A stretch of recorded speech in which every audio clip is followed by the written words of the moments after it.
scan this. Sovi is here. Let's level up. Finding the Nash equilibrium in this game theory problem is fast. Let's look at the payoffs and solve this together right now.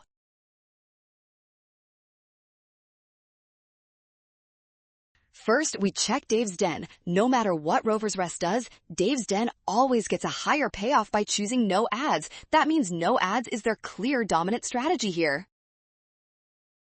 Next, we look at Rover's Rest. Since we know Dave's Den will definitely choose no ads, Rover's Rest compares their own payoffs and sees that choosing run ads gives them more.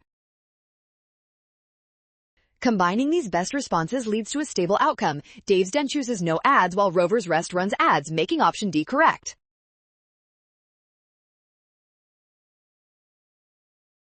Well done! Scan the code. You can learn better with Sovi. Watch signs and avoid rush. Trust given information and check your steps carefully.